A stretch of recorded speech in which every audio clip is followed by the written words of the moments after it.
Villa, who this Friday night gets back in the ring when he takes on Horacio Garcia as part of a Thompson Boxing show in Ontario, California. Ruben, what's happening, my man? Not much, man. Just getting ready for this fight. Finally be able to get back in the ring. So talk to us. Obviously, we last saw you in the ring. You put up a tremendous effort against Navarati. Back in the ring, what's the last year and change been like? Just staying in the gym, just being active. Had a couple of fights fall out, and this one finally been able to go through. So, just been in the gym, like I said, sparring, helping other guys get ready for fights. But yeah, that's pretty much it. And what's this says a lot about you. You could have, you've taken some time off. You could have come back with a soft touch. Fighting a guy 32-5 who's been in there with a lot of good fighters. What's the mindset into taking that approach in your first fight back?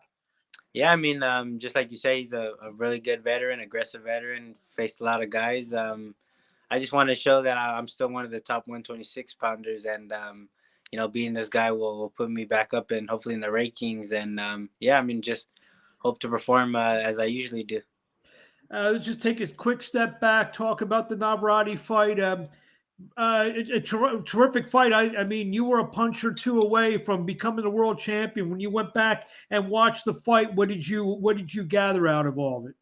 I mean, yeah, I mean, I learned a lot from obviously the knockdowns, but I learned a lot about myself. Being able to get back up, getting dropped for the first time in my career. I still got up and found my rhythm and started boxing good. Started making a miss a lot, and like you said, I'm two knockdowns away from winning a world championship. So we know how far we are, and I'd say, I mean, how close we are to becoming a world champion. And I keep on planning to chase my dream and becoming a world champion. It was unbelievable, not unbelievable, terrific watching that fight. Obviously, you shook off, like you said, the first knockdown, and then obviously I've seen all your fights. You got into that Ruben Villa rhythm, basically rounds 4 through 10, 4 through 11. Did you feel yourself like, you know what, I weathered this, and you know what, this ain't so bad after all? Yeah, exactly. The punches I got dropped with, I really didn't see them coming from just weird and the bottom, pretty much from his knees.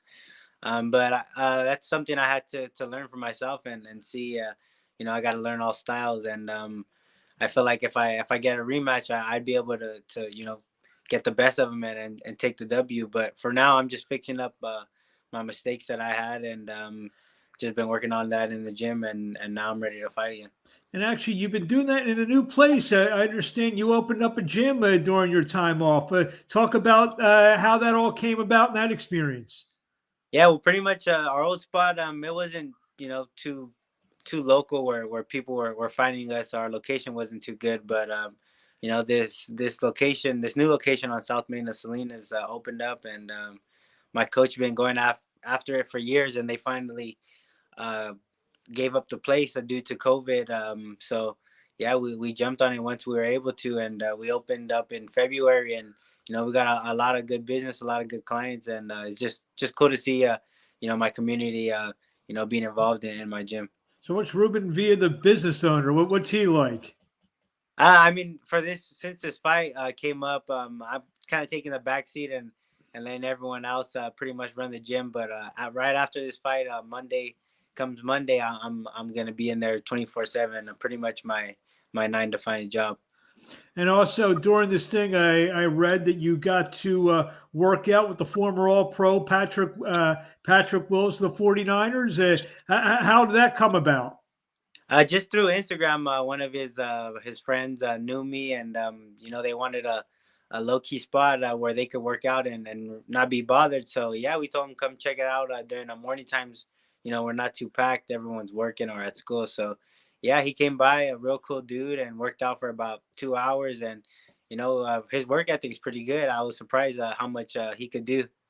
Let me ask you this. I mean, obviously, you're a high caliber athlete. He was an all pro. You learn anything by even though, boxing isn't his forte, but you learn anything by watching a guy like that go about his business that you can incorporate like into your workouts or your mindset?